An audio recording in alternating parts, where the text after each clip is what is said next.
Olá, sejam muito bem-vindos à terceira temporada do Cenário Diversidade. Eu sou Luciana Santos e estarei semanalmente trazendo temas sobre direitos, empoderamento, inclusão, temas diversos sobre direitos humanos. Sempre com uma visão crítica, buscando dar visibilidade aos conhecimentos do que a gente convencionou chamar de sul global e também àqueles grupos que considerados grupos em vulnerabilidade social. Nossa proposta é uma desconstrução coletiva. E nesse primeiro programa, nosso tema é a ética na cobertura jornalística. O jornalismo ele tem uma grande função social, uma responsabilidade, e uma de suas funções é abrir espaço para a fala e pauta daqueles que geralmente estão à margem da sociedade. No entanto, o jornalismo ele passa por um momento desafiador em que o discurso de ódio ele vem ganhando espaço, ganhando força. E por meio de pessoas que se auto-intitulam profissionais da comunicação. Já que a graduação em jornalismo deixou de ser uma exigência há alguns anos, a partir de uma disputa jurídica que chegou até o Supremo Tribunal Federal. E para conversar sobre toda essa situação, temos a participação das jornalistas Paula Litaif e Vânia Vieira, que estão conosco aqui no estúdio. Sejam muito bem-vindas. Paula Litaif, ela tem especialização em gestão social, políticas públicas, redes e defesa de direitos, e ela é mestranda em Sociedade e Cultura da Amazônia pela UFAM. Com 18 anos em coberturas jornalísticas em política e meio ambiente, a Paula é fundadora da agência e revista Cenário Amazônia. A professora Ivânia Vieira é professora associada 2 da Faculdade de Informação e Comunicação da UFAM, mestra em Linguística Aplicada, doutora em Processos Socioculturais na Amazônia, pós-doutoranda em Ciências Sociais e membro fundadora da Frente Amazônica de Mobilização em Defesa dos Direitos Indígenas e do Movimento de Mulheres Solidárias do Amazonas. Obrigada por terem aceitado o nosso convite. E, assim, é uma honra, né, professora, ter a senhora aqui nesse primeiro episódio, né, da terceira temporada do Cenário Diversidade. E, Paula, muito obrigada, né, pelo espaço, pela confiança, né, no meu trabalho para estar aqui à frente desse programa. A gente agradece todo mundo, toda a participação das pessoas que estão nos acompanhando e nos acompanham já há algum tempo no Cenário de Diversidade. Primeiro, a Luciana Santos já é aqui a nossa parceira de conteúdo há muito tempo, que é advogada, especialista justamente nessa defesa de direitos humanos. E sempre a gente ouve a Luciana em determinados assuntos, determinadas pautas jornalísticas. A professora Ivânia Vieira, e a gente não sabe nem o que comentar, né? Porque tem até esse de comentar. Ela é uma referência em jornalismo profissional do Amazonas, da região norte, e tem buscado esse conhecimento, não só na questão acadêmica, não, porque a professora Ivânia Vieira foi chefe de redação por muito tempo aqui de veículos de comunicação tradicionais do Amazonas. Então, ela tem tanta técnica acadêmica, né, como a técnica de redação de vivência, que a gente precisa muito associar essas duas questões. A volta do Cenário de Diversidade com a doutora Luciana Santos é para a gente ali uma grande honra, ainda mais com a professora Ivânia Vieira como a nossa primeira entrevistada debatedora, né? Porque a gente está aqui mais para apreender e aprender mais com a professora. E diante de um cenário que eu posso classificar como caos na comunicação, principalmente no Amazonas, onde a gente vê ali aflorar pessoas que estão usando jornalismo para interesses pessoais. Eu não quero dizer que isso aqui é errado não, tá? Mas eu quero fazer com que a sociedade compreenda e entenda que existem os interesses pessoais na mídia, na imprensa, porque eu também não sou muito a pessoa que acredita no termo e no conceito de imparcialidade na imprensa. Eu acredito que todo mundo tem seus interesses, mas a questão toda é se manter trabalhando com jornalismo profissional, contratando profissionais que passaram por uma academia. E por isso também existe toda essa polêmica em torno da volta ao diploma de jornalista dentro do Congresso, que agora passou a ser debatida com uma proposta de emenda à Constituição para voltar a essa obrigatoriedade. Então, a gente sabe que na imprensa não há santos, né? Luciana, professora doutora Ivânia, não há santos, não há os melhores, não há os piores, mas a gente precisa entender que cada um tem que trabalhar dentro da sua seara. E dentro dessa seara jornalística, eu particularmente, a equipe Cenário defende que jornalistas possam trabalhar, jornalistas profissionais possam atuar e tenham ali mais espaço e mais ocupação dentro desse espaço jornalístico, aqui no Amazonas e em todo o Brasil. Bom, e agora no início desse mês de abril, nós tivemos um caso, né, de um adolescente que foi acusado de praticar atos de violência numa uma escola particular daqui da cidade. E esse adolescente, ele teve sua imagem divulgada, ele chegou a ser entrevistado, né, totalmente contrário ao que diz ali o Estatuto da Criança e do Adolescente. E eu queria perguntar de vocês, isso é um caso isolado ou é algo assim que já se tornou uma constante, né, nos meios de comunicação? Deixa para a professora Ivânia responder. Olá, é um prazer, eu quero agradecer muito, Paula, a você, Luciana, pelo convite. Agradecer a equipe que está aqui nos ajudando a levar esse programa adiante, é um prazer enorme. E agradecer pelo tema. Nós precisamos colocar a ética dentro de uma discussão das nossas cotidianidades. De um modo geral, quando a gente vai estudar ética, na maioria dos cursos e no curso de jornalismo, ela aparece com aquela matéria feia, chata, que se eu puder eu vou escapulir dela, né? Então, é bacana que a gente possa pensar a ética como esse tempero necessário para que nossas atividades, mas atividades dos advogados, dos médicos, enfim, de todos os profissionais. E pensar também numa ética humana, né, nesse momento de crise.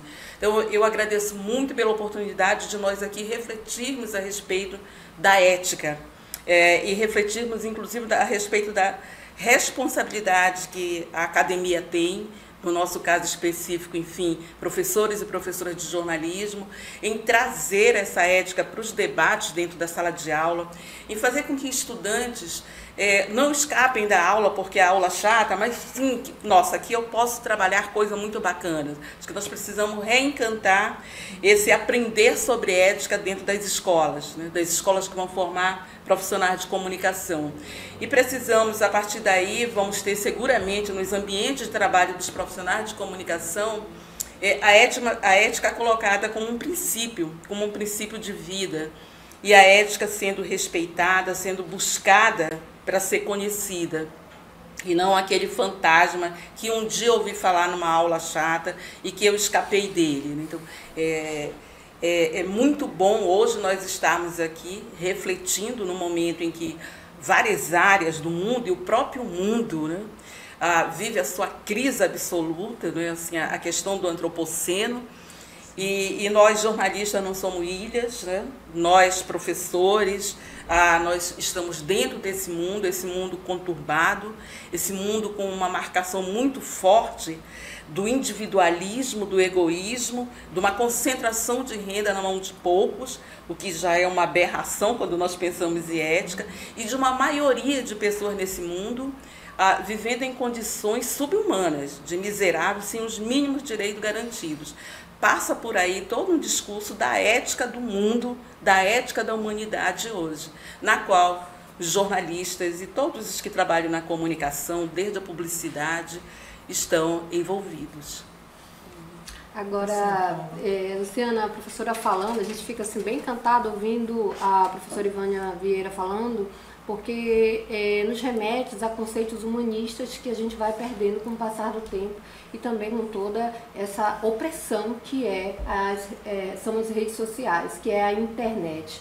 Nós falávamos nos bastidores de que como o Twitter é uma rede social tóxica, e a gente não pode deixar de falar isso, é mesmo, porque você dá uma informação, já vem alguém que não tem especialização em nada, já vem lá julgar a informação, vem julgar você, ou vem julgar a sua imagem, porque você precisa atender a um padrão de estética, daquilo que é conceitual dentro de uma sociedade, sempre uma sociedade muito consumista. Então, a rede social, ela tem sido ali, na minha opinião, um fator que compromete a qualidade do jornalismo, né? E isso muito por conta também da nossa falta de formação humanística.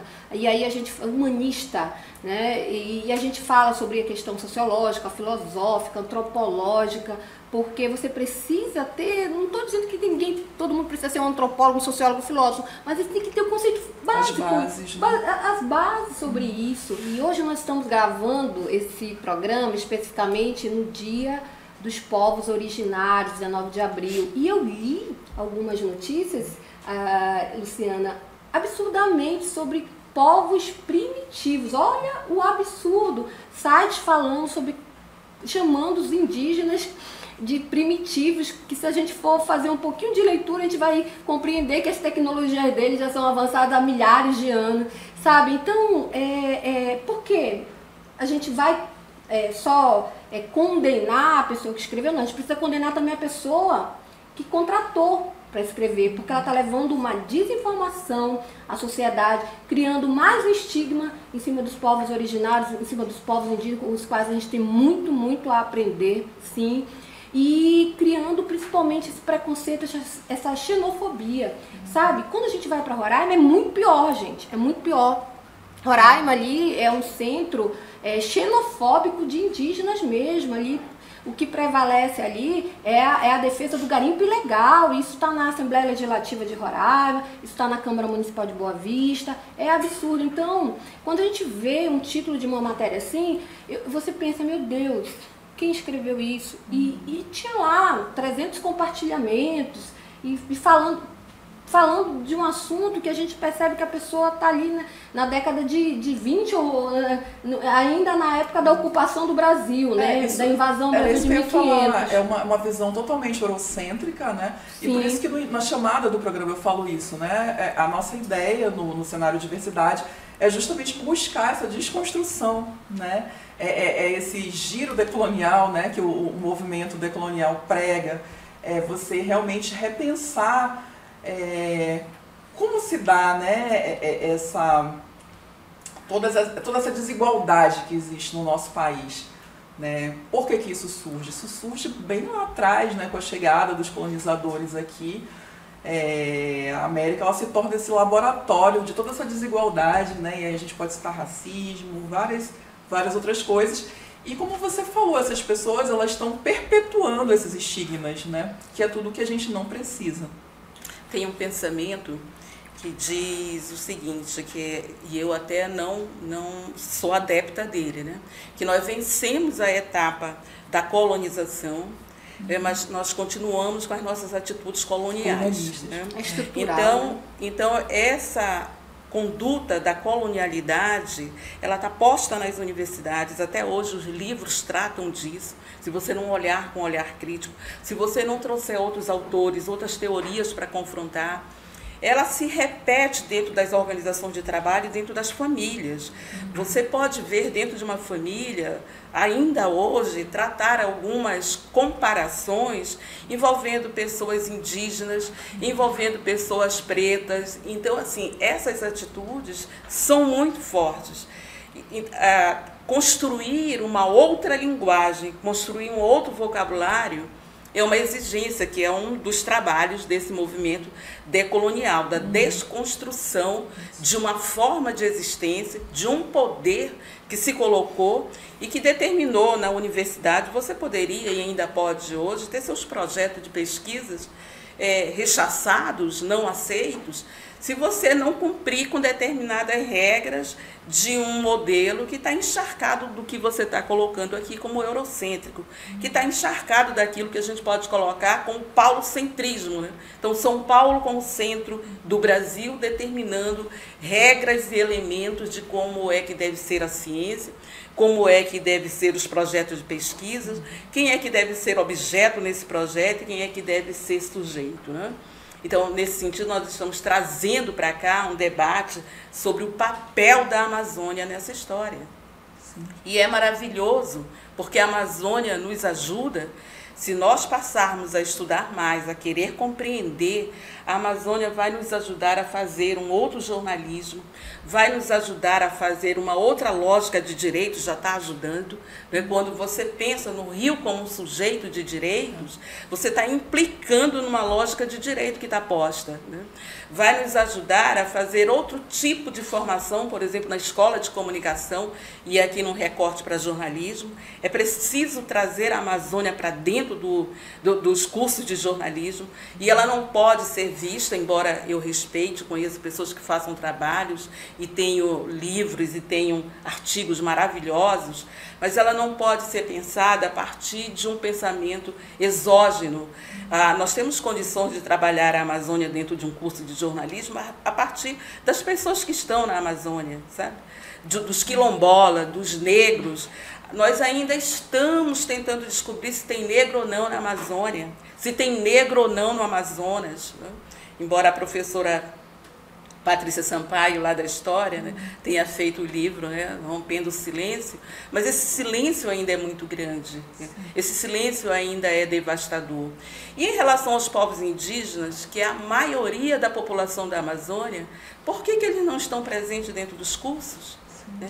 Se não pelo racismo, se não por um processo de colonização e manutenção de uma colonialidade que diz que eles são incapazes ou que eles são subcidadãos. E nós não podemos aceitar esse tipo de projeto. Né? Isso eu acho muito importante, esse encontro de saberes. Né? E, bom... Assim, só cortando um pouco, Imagina. Você dá uma dica, desculpa, né? Você dá uma dica, mas como é uma conversa maravilhosa, né? Veja como é que a ciência colocou as coisas. A ciência, ela não é uma coisa fácil, né? Ela colocou que o conhecimento científico é de alguns, mas o saber, né? Então, povos indígenas têm saberes, eles não têm conhecimento. E eu estou fazendo essa ressalva porque a Paula, aqui na fala dela, disse algo muito importante, né? Qual é o conhecimento que nós temos, ou como nós fomos incentivadas e incentivados a conhecer o conhecimento dos povos indígenas, a conhecer as tecnologias que eles utilizaram para resistir e resiliar até hoje, né? Em tantos séculos de ataques. Né? Se não um conhecimento que nós deveríamos ter muito cuidado, muita atenção e queremos ter ele em mão, nos nossos corações e na nossa mente, né? Para compreender melhor. Né? Talvez nós possamos falar muito de autores externos, com todo respeito às teorias que estão postas, mas nós precisamos também chamar esses autores que estão aqui e dizer, olha, vamos aprender com essas pessoas, vamos aprender sobre o que é a medicina indígena, vamos aprender sobre o que significa a queda do céu, do Copenhague, como é que isso diz respeito para a gente em todas as áreas, vamos aprender sobre as ideias para impedir o fim do mundo com o Krenak, as histórias do avô do Daniel Munduruku, as histórias das máscaras, metade preta, metade branca, né, com a indígena, que agora é a professora, acho que é Rita, que está agora, inclusive, num cargo no governo, e que há anos luta nesse sentido. Vamos aprender com a literatura indígena, com a música indígena, com a dança indígena, né? O que significa toda essa cartografia colocada a partir desses traços que nós verificamos nos paneiros, nas panelas, na pele, né, colocada como sinais, né, senão uma manifestação das maiores, das melhores, das mais magníficas do mundo, de culturas, né, sobre as quais nós somos profundamente ignorantes. Mas aí nós nos apossamos de um saber alheado e vamos dizer que eles... Não, vamos dizer que são pessoas de subcidadania. Né? Mas, professora, aproveitando que a senhora está falando sobre saber e conhecimento, a senhora colocou muito bem, Luciana, deixa eu tentar compreender, que eu estou aprendendo aqui, gente, por favor. A senhora colocou sobre que, às vezes, a ciência coloca todo esse, eu chamo de conhecimento de uma forma muito leiga, né, não acadêmica, mas que a ciência entende como saber e compreende o conhecimento, ele vem da ciência. Hoje Vamos lá, esse paradigma está sendo quebrado por outros autores? Professora, eu vou te pedir só um minutinho para a senhora responder, né, isso no próximo bloco, que a gente precisa agora chamar o comercial. Então a gente volta daqui a pouco com mais Cenário Diversidade.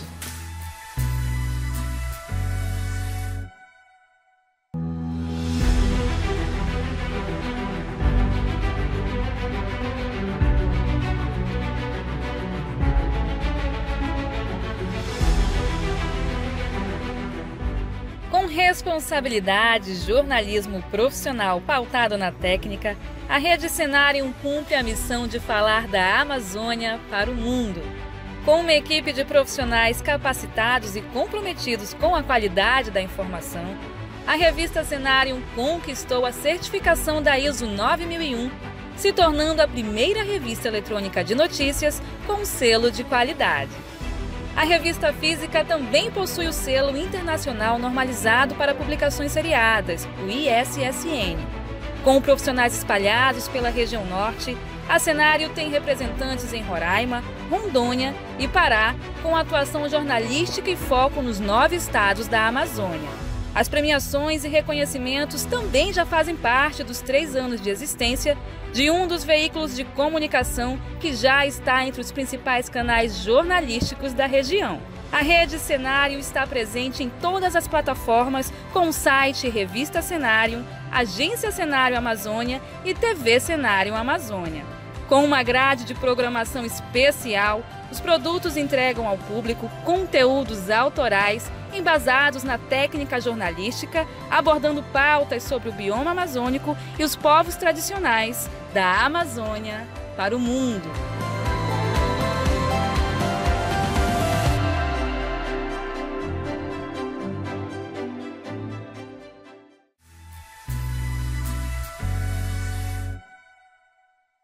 Estamos de volta com o segundo bloco do Cenário Diversidade.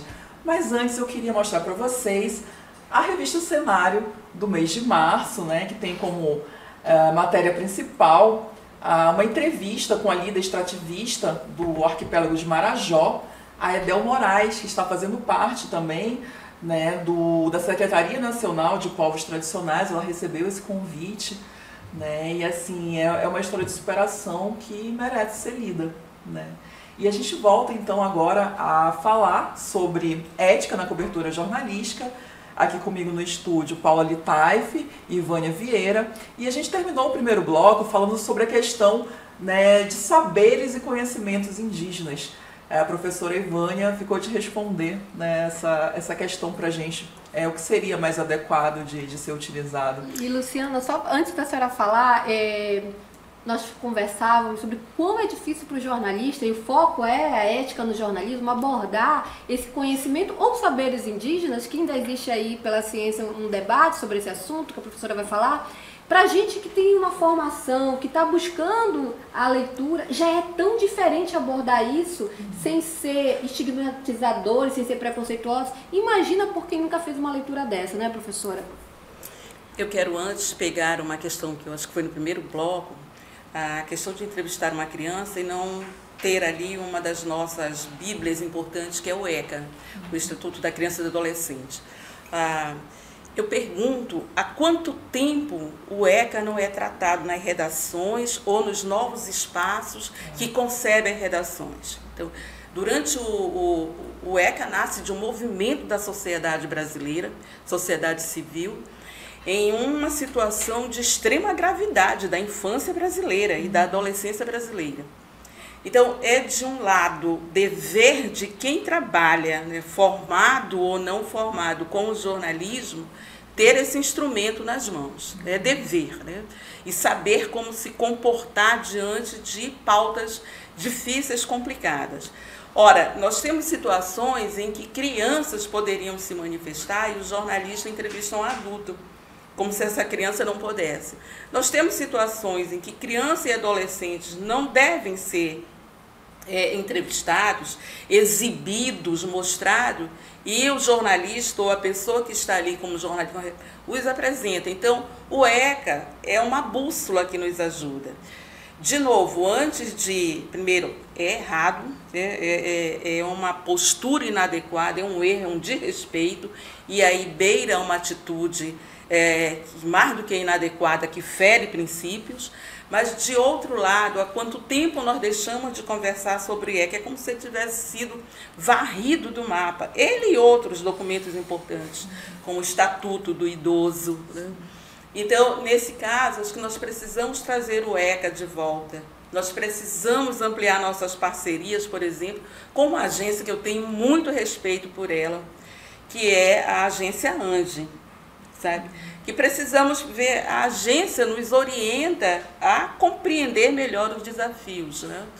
E os que quiserem compreender e levar adiante vão ter apoio, né? É dever de quem está à frente de um meio de comunicação, seja lá em que plataforma for, e que reivindique a condição de que faz jornalismo, exercer com muito cuidado todos esses parâmetros. Pode fazer se for outra coisa, né? Mas mesmo assim vai ter implicação legal, mas o jornalismo prescinde desses cuidados, né?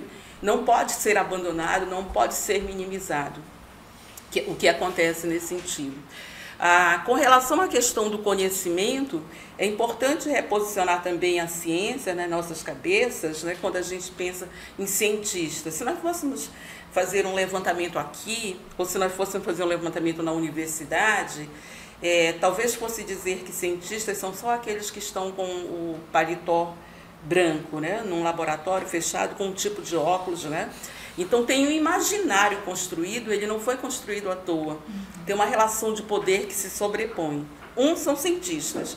Essa briga, ela tem uma briga que se sobrepõe, inclusive assim, olha, quem está numa outra região do país é mais cientista do que os cientistas que estão no norte. Sabe? Então, da ideia de um país periferizado.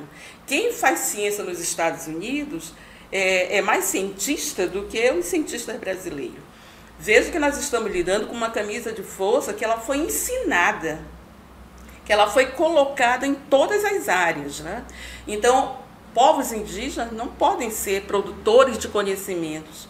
Eles produzem saberes. E o que é bacana é que nessa luta de enfrentamento, eles estão cada vez se colocando com suas próprias vozes, com suas posições. Eles estão ocupando, ainda por cota, mas logo eu espero que a gente, principalmente aqui na Amazônia, que nós possamos vencer esse tipo de filtro perverso, né, que existe, mas que é importante, pelo menos, para assegurar. E eles estão colocando os conhecimentos deles nas suas dissertações de mestrados, nos seus TCCs, nas suas teses de doutorado, de pós-doutorado. Nós precisamos olhar no sentido de que isso é muito importante, de olhar que as pessoas não podem ser condenadas, que elas não podem ser consideradas subcidadania em função de um modelo colonial, né, que cortou as nossas vozes, que impediu as nossas culturas. Quantas línguas indígenas nós sabemos falar? Do que nós conhecemos das línguas indígenas, das culturas dos povos indígenas? Mas nós fomos impulsionados, né, a falar inglês, que é a língua do mundo, inglês norte-americano, porque se for inglês de outro país já tem um problema, né? Essa é uma lógica de um poder capital, de capitalismo e de tomar conta do mundo. E há um enfrentamento que está se dando, é um enfrentamento longo que vem se dando no sentido de dizer, né, para pegar palavras que estão na moda nesse momento aqui, né, e que tem muito a ver com o jornalismo. Nós não podemos aceitar como uma normalidade dessa época esse mundo bipolar, né? Um mundo que está resolvido ainda como se nós estivéssemos vivendo a Guerra Fria, né? Nós temos que pensar que esse mundo é multipolar, né? E que outros sujeitos, que outros acontecimentos, que outras coisas estão se dando para além da vontade estadunidense ou para além da vontade, né, da Rússia, e aqui imaginando uma União Soviética, onde filmes são colocados, né, para fazer um determinado comportamento, ou seja, você está trabalhando o imaginário no sentido de construir. Por que eu digo que isso tem a ver com o jornalismo? Se nós olharmos agora nesse momento, reações às falas do presidente Lula e olharmos jornalistas especialistas dizendo, mas ele foi falar do dólar, foi cutucar ou catucar, se a gente quiser, os Estados Unidos. Por que os Estados Unidos não podem ser catucados? Não se pode questionar o dólar? Né? Olha a lógica que está posta aí. Né? Uma jornalista dizendo, especialista dizendo, ele trouxe, fez um convênio, vai trazer material da China para apresentar aqui no Brasil, material cultural, filmes, documentos. Nós não estamos todo dia completamente encharcados, desde criancinha, com os enlatados norte-americanos, mas também tem coisa boa. Né? Mas nós não estamos. Os jornalistas estão aplaudindo essa condição de cultura, desse pensamento único. E uma parte está dizendo, olha, não dá mais para ser assim. O mundo não se resume neste espaço. O mundo é muito mais além do que isso. De novo, a Amazônia joga um papel importante, porque por conta dessa lógica de pensamento, por conta, inclusive, do que nós aprendemos na universidade, o pensamento social amazônico ficou deixado de lado. Né? A Amazônia ficou sendo tratada por alheios, né, decidindo sobre qual era o melhor projeto ou plano de desenvolvimento para essa região. Como se nós não tivéssemos capacidade de nos posicionarmos e de dizer, né, como se essa construção dos povos indígenas, você falou do rio como sujeito da natureza, se essa construção dos povos indígenas não tivesse uma contribuição enorme. E aí não é mais só para a Amazônia, nem é mais só para o Brasil, é para o mundo. Né? Esse embate, né, essa fricção e tensão que o movimento dos povos indígenas causa é muito importante, é valioso. Eu penso que nós temos que apoiar, nós temos que reduzir a nossa ignorância em torno disso e nós temos que somar com as iniciativas muito importantes que existem. Né? O que se tem de dado é que áreas onde os povos indígenas habitam, ela tem um índice de destruição muito menor quando comparado com as áreas, por exemplo, de APA, né, de unidade de conservação. Isso é dado comprovado. Então, os indígenas, na sua forma de organização societária, eles estão nos dizendo que eles conseguem lidar melhor com a questão dos rios, da floresta, da terra, da pesca, do roçado, do que o outro grupamento de sociedades que tem uma lógica de destruição. O movimento indígena e o movimento negro, eles têm uma fala, um slogan, que até agora é o título do livro do professor Krenak, né? Que o futuro é ancestral, e que eu gosto bastante, porque é isso, é um outro olhar, né? É esse rompimento mesmo de paradigmas, né? E assim, quando a senhora fala dessa questão climática, né, ambiental, a gente já não tem mais tempo, a verdade é essa, né? E a gente tem muito que aprender realmente com esses povos tradicionais. Parece que nós não conseguimos, e é interessante que aqui na Amazônia talvez nós tivéssemos que ter uma sintonia maior, né, que nós não temos. Parece que nós não conseguimos acreditar, apesar de todas as desgraças que estão acontecendo, que nós estamos, de fato, numa fase do não retorno. Então, o que falta mais acontecer, né, nesse sentido, para essa humanidade? O que falta acontecer para compreender que este modelo de desenvolvimento que foi colocado como um modelo preferencial, hegemônico, ele não dá conta que ele faz mal às pessoas. Ele é bom para um grupo muito pequeno, que lucra, né, que assim, você tem trilionários, bilionários, né, milionários, mas é um grupo pequeno. A maioria dos humanos vive numa situação muito difícil. Alguns vivem numa situação de miséria, são arremessados para a morte, né, cotidianamente. Tá, vamos supor que os trilionários, os bilionários possam ir para Marte, viver em Marte. Né? Então a Terra vai ser o quê? Né? que é o planeta que nós conhecemos, que é o planeta que nos abriga. Então, nós precisamos, os povos indígenas, nas suas cosmologias, né, nas suas cosmovisões, estão dizendo que nós precisamos ter outra relação, que isso vai nos ajudar a ser pessoas mais saudáveis. E o nosso papel de jornalista nisso, né?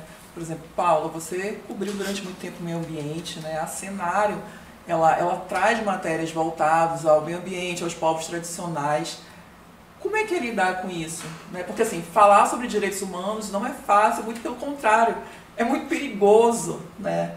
A América Latina é um dos piores locais para defensores de direitos humanos. E aí inclui os jornalistas também.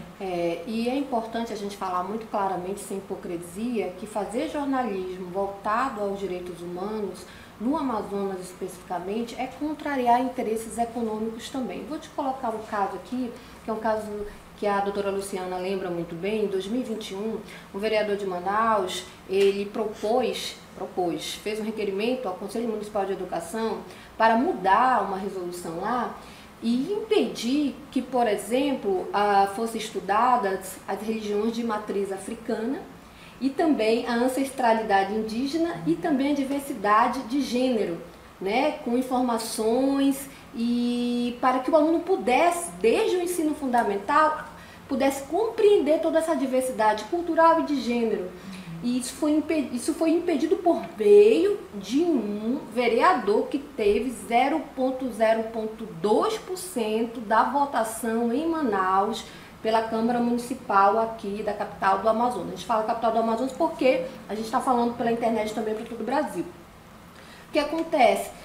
Nós fomos o único veículo de comunicação a combater aquela propositura daquele parlamentar que foi direcionada ao chefe do executivo municipal, que de fato fez aquela mudança. Olha o absurdo.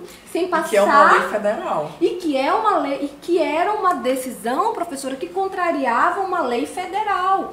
E também a Constituição. E eu lembro que a doutora Luciana foi lá e questionou isso na justiça e teve o primeiro ganho de causa. Depois eu não sei como ficou e você vai nos lembrar disso aqui.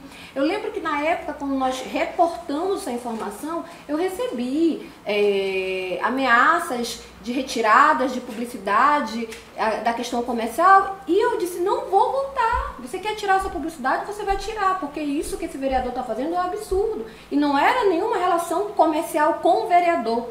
O problema é que o empresariado local, que faz investimentos em comunicação também, eu estou falando de empresariado, estou falando de político não, é muito ligado à política. E aí, se você, por mais que você não contrarie o empresário, a empresa ao qual você tem uma parceria, você está contrariando o interesse político que ele tem na Câmara, que eu não tenho nada a ver com isso. Então, assim, a gente às vezes enfrenta, Luciana, para poder fazer essa defesa de direitos básicos fundamentais. Olha, você vai impedir uma criança de estudar sobre xamanismo, porque, vamos lá, a Secretaria Municipal de Educação de Manaus tem ali os dirigentes que são evangélicos. Então, é aquela questão, como você vai combater o eurocentrismo, o etnocentrismo, por meio dessas pessoas que estão ali lidando e tendo todo esse poder sobre a educação de crianças que não tem acesso. Então, você vai direcionar o que a criança tem que aprender, sabe? E que está muito fora ali. Você está tirando o direito daquela criança, na verdade, de ter uma educação plural. De ter uma educação plural e diversa. Você está tirando o direito dela e você, de alguma forma, está impondo o que você quer que a criança aprenda a partir dos teus interesses políticos, religiosos, econômicos. Então, assim, não é fácil e a gente todos os dias tem, não é só uma vez, não foi só, né, em 2021, e é difícil lidar com isso, porque a matéria ficou no ar e continuou no ar, e depois a justiça teve uma decisão com base no material no que a doutora Luciana e também a outra associada, a doutora Carol, fizeram, e aí depois você até vai falar pra gente o que se deu depois, porque o que eu lembro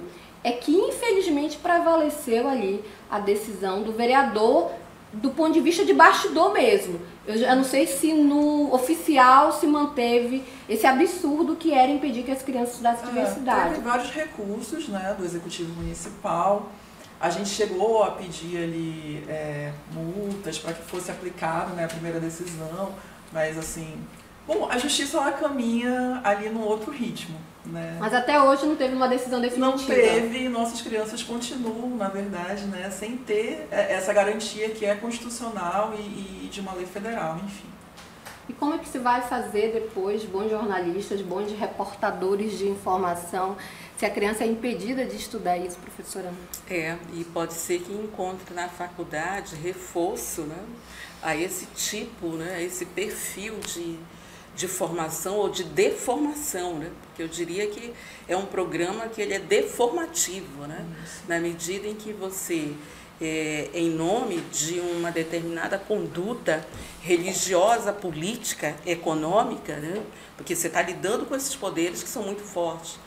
Então, em nome da prevalência dessa conduta, você altera a regra constitucional, o princípio constitucional, você altera documentos internacionais dos quais o Brasil é signatário, né? E você faz prevalecer a sua vontade, né? Sectária, né? Racista, e que deveria, eu acho que isso tem que trazer à tona, porque daqui a pouco o prefeito pode ser governador, sabe?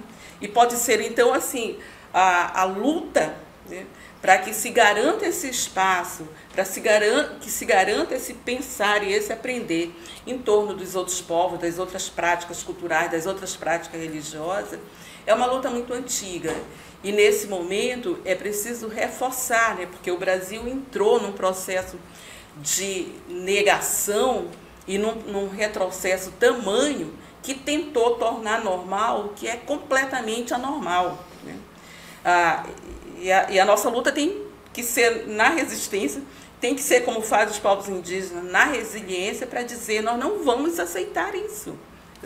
Nós precisamos que essas disciplinas entrem, nós precisamos saber sobre a cultura do povo preto, nós precisamos saber sobre as culturas dos povos indígenas, como é que eles fazem os seus processos religiosos, né? Que tipo de relação tem, e das outras religiões também, acho que os espíritas, né, entram também. Sim, muito. Também, né? Claro. Nós precisamos saber como é que se dá os processos dentro dessa comunidade no que diz respeito ao que era aquilo que a gente chama de família aqui, dos grupamentos sociais, né? Nós estamos vivendo, então, momentos de retrocesso que precisam ser compreendidos e enfrentados. E aqui eu vou me alimentar daquilo que os povos indígenas nos ensinam, né, quando nós olhamos com atenção para o histórico de vida dessas pessoas, que é a própria resiliência. Mas nós precisamos também nos alimentarmos do conhecimento, alimentarmos dos mecanismos legais, e aí nós temos uma Constituição, nós temos uma série de tratados internacionais dos quais o Brasil é signatário, assinou, então ele tem que respeitar ou ele tem que sair de cena. E eu diria que nesse momento nós temos um ambiente favorável para levar adiante essas lutas. É preciso olhar qual é o programa que está sendo posto em prática nas escolas, né, do ensino fundamental e do ensino médio. Porque se nós queremos trabalhar a dimensão de uma educação na perspectiva da liberdade, na perspectiva de sujeitos autônomos, nós não podemos cruzar os braços diante de situações tão anormais como essa que vocês relataram agora, né, desse caso, que não é único, né, e que precisamos retomar como uma luta muito mais coletiva. Isso faz mal. Isso mata as pessoas, né, como nós estamos vendo hoje. Isso promove o ódio, né? Isso promove essa relação de violência como uma conduta na sociedade. Muito obrigada, professora. Agora a gente, infelizmente, vai ter que se despedir da Paula, ela vai precisar sair para resolver algumas coisas. E a gente agradece a tua participação aqui e, mais uma vez, obrigada pela confiança. É uma confiança que a gente tem em saber que a doutora Luciana, ela é aí uma defensora já referência aqui no Amazonas, defensora de direitos humanos, E a Revista Cenário, ela fica muito à vontade, Luciana, e eu quero te falar isso aqui, olhando nos teus olhos, e agradeço muito por você ter aceito o nosso convite, né? De poder aqui, comandar o cenário Diversidade com essa nova temporada e com novos debates atuais que colocam aqui em pauta, hoje especificamente, a ética no jornalismo. Obrigada, professora, também por ter aceito o nosso convite diante de uma agenda tão lotada, e a gente agradece a você também que acompanha aqui a Cenário Amazônia no YouTube pela Rede Onda Digital. A gente volta daqui a pouquinho.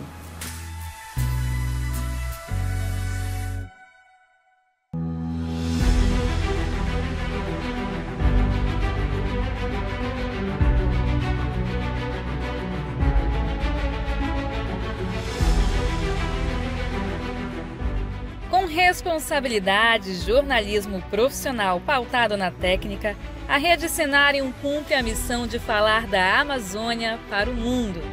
Com uma equipe de profissionais capacitados e comprometidos com a qualidade da informação, a revista Cenário conquistou a certificação da ISO 9001, se tornando a primeira revista eletrônica de notícias com selo de qualidade. A revista física também possui o selo internacional normalizado para publicações seriadas, o ISSN. Com profissionais espalhados pela região norte, a Cenário tem representantes em Roraima, Rondônia e Pará, com atuação jornalística e foco nos 9 estados da Amazônia. As premiações e reconhecimentos também já fazem parte dos 3 anos de existência de um dos veículos de comunicação que já está entre os principais canais jornalísticos da região. A Rede Cenário está presente em todas as plataformas com o site Revista Cenário, Agência Cenário Amazônia e TV Cenário Amazônia. Com uma grade de programação especial, os produtos entregam ao público conteúdos autorais embasados na técnica jornalística, abordando pautas sobre o bioma amazônico e os povos tradicionais da Amazônia para o mundo.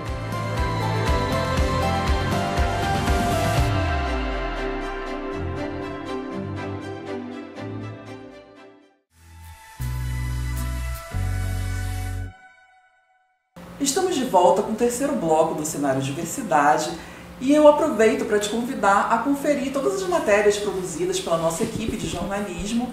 Você confere esse material nas nossas redes sociais, que está aparecendo o endereço aqui embaixo.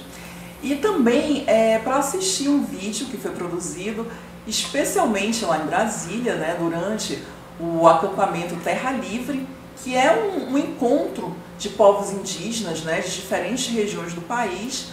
É um encontro que acontece justamente nesse centro político, né, que é Brasília, onde eles levam aí todas essas pautas, né, tão necessárias para o dia a dia, né, para a sobrevivência desses povos. O tema do acampamento este ano é "O futuro indígena é hoje. Sem demarcação não há democracia". Mais de 6.000 indígenas de 200 povos vieram a Brasília para o acampamento. Após 4 anos sem demarcações de terra, a expectativa é que agora, com o novo governo, os processos avancem.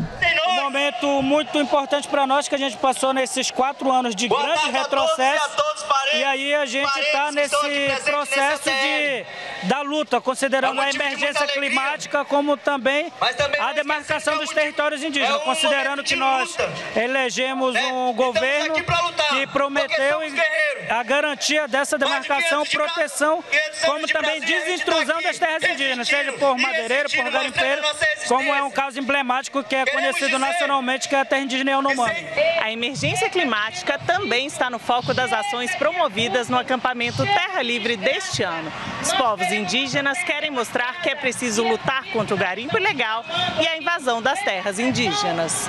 Outra reivindicação é a luta contra o chamado marco temporal. Segundo essa tese, um povo só poderia reivindicar a demarcação de terras que já eram ocupadas antes da promulgação da Constituição de 1988.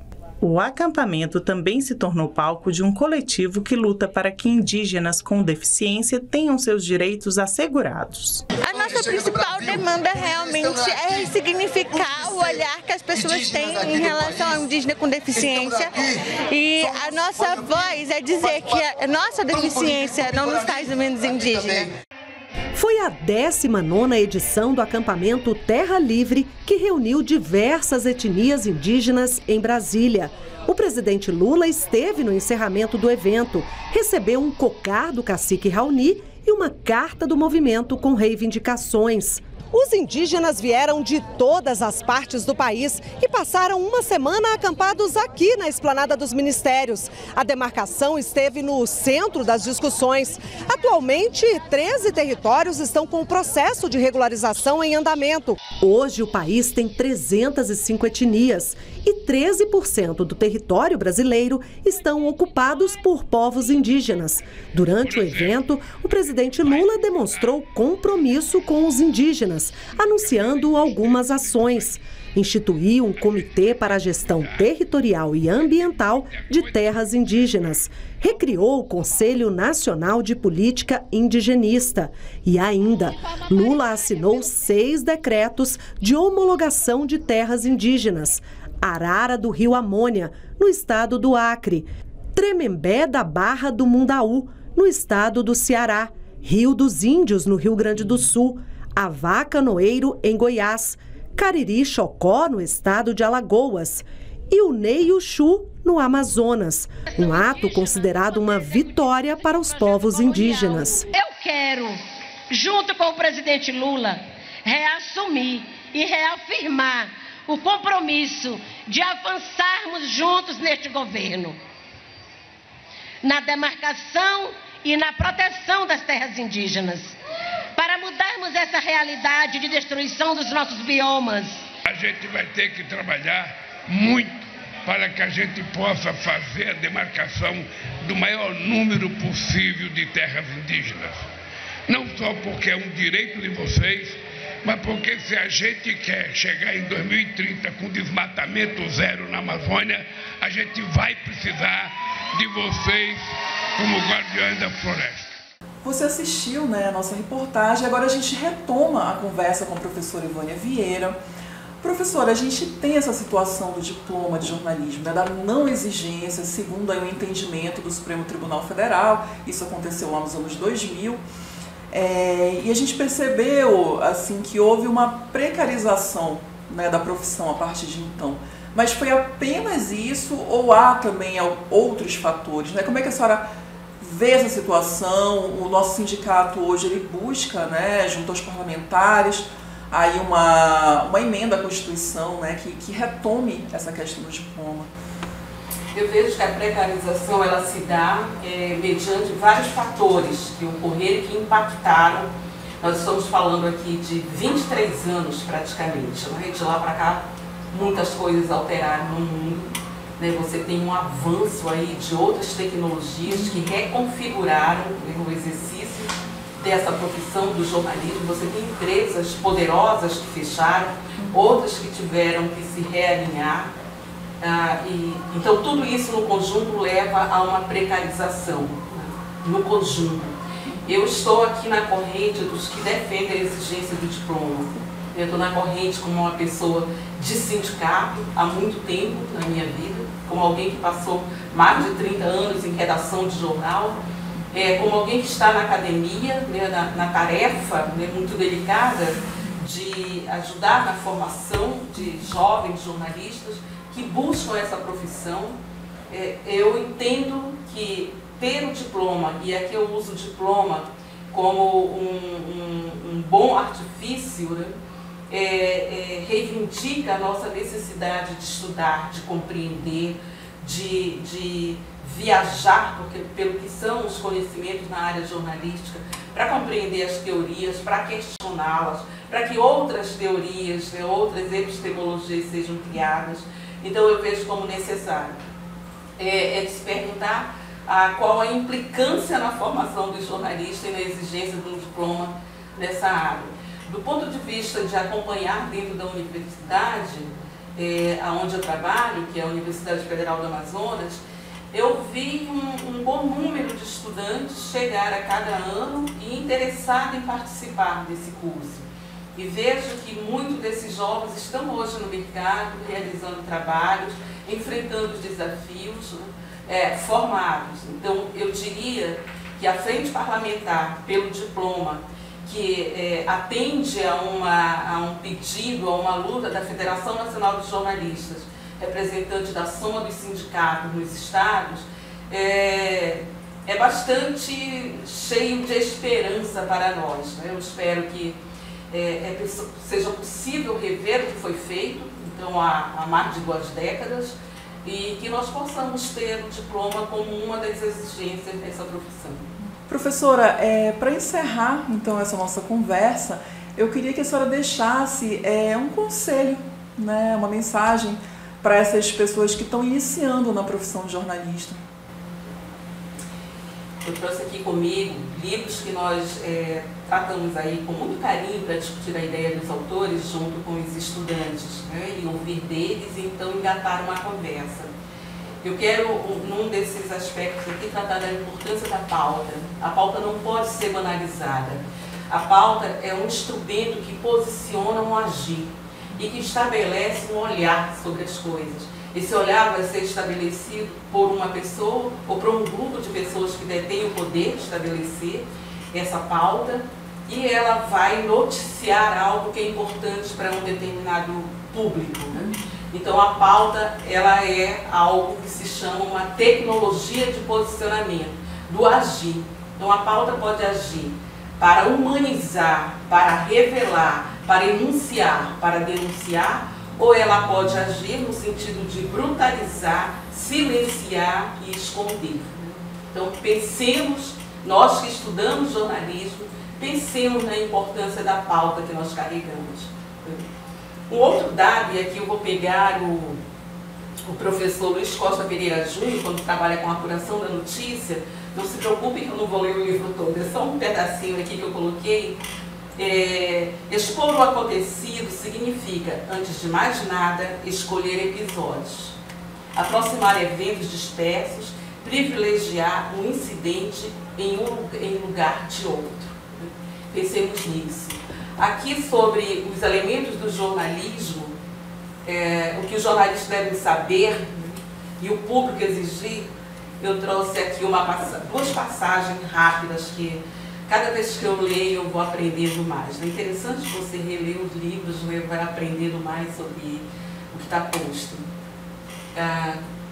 A tecnologia agora tornava a informação acessível a muito mais gente, tudo muito rápido, e a informação criava a democracia.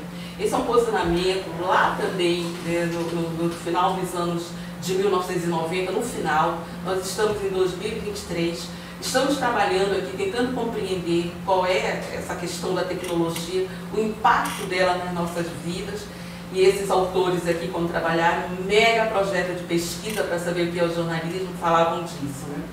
E aí tem assim, para os poloneses, para que serve o jornalismo, que é a pergunta central. Para os poloneses, naquela época que isso foi escrito, e outros povos em democracias emergentes, nós aqui estávamos também, nós Brasil, essa pergunta só tinha uma resposta: para que serve o jornalismo? Para agir. O jornalismo servia para construir a comunidade, a cidadania, a democracia. Olha, que eu não tiro absolutamente nada do que foi posto lá atrás, né? Quando este livro foi escrito, o jornalismo serve para construir a democracia. Nós precisamos aprender para que o jornalismo não ajude a destruí-la. Esse é o desafio do exercício desta profissão. O nosso código de ética, que nós precisamos tratar com muito respeito, né? Esse é um código de 2008, ele traz aqui as várias partes, né? E traz também uma coisa chamada cláusula de consciência. Eu preciso, então, com os estudantes, conversar sobre cada assunto desse. O que é uma cláusula de consciência? Para que serve? Como é que eu vou conseguir me fortalecer para lidar com o desafio do dia a dia no exercício dessa profissão? para lidar com aquilo que eu estou percebendo que é algo ilegal, algo que é mentiroso, ou algo que tenta colocar como verdade, quando não se aproxima dessa verdade buscada na perspectiva da utopia, né? Que aí o Galeano nos diz que a utopia nos ensina a caminhar. Cada vez que você vai dizendo, ó, para que serve a utopia? Para que eu continue caminhando. Para que serve a ética como princípio? Ela serve para que eu continue questionando, ela serve para que eu continue pensando no princípio, e diria que, como fala esse jornalista, do Gabriel Garcia Marques, embora nós possamos ter algumas ponderações em torno de atitude, mas ele diz algo que é: a ética não é uma condição ocasional, ela deve acompanhar sempre o jornalismo como o zumbido acompanha o besouro. Quando o besouro não está zumbindo mais, ele está morto. Então, se a ética não acompanhar o jornalismo nessa mesma dimensão, é possível que nós não estejamos mais fazendo jornalismo, né? Nós estejamos matando aquilo que é o jornalismo. É possível que nós estejamos fazendo qualquer outra coisa, mas não jornalismo. E por último, tem uma fábula que é muito interessante e que é um exercício para a gente refletir, cada um de nós no nosso campo, que é o Anel de Giges, que é uma fábula, né, no segundo livro, né, da República de Platão, em que você dispõe de um anel, né, que você pode ficar visível, e ao rodá-lo você fica invisível. E invisível, vamos ver o que você faz. Qual é a nossa situação com o Anel de Giges? O que eu faço quando eu estou visível para você, para vocês? E o que eu faço quando eu posso ter a certeza de que eu estou invisível? Então, essa pergunta permanece, ela tem muito a ver com a prática jornalística. Como é que nós estamos girando o nosso anel como repórter? Professora Ivânia, muito obrigada mais uma vez pela sua participação. Foi realmente uma honra ter essa aula aqui, né, com a senhora. Eu sou oriunda da egressa, né, da Universidade Federal do Amazonas.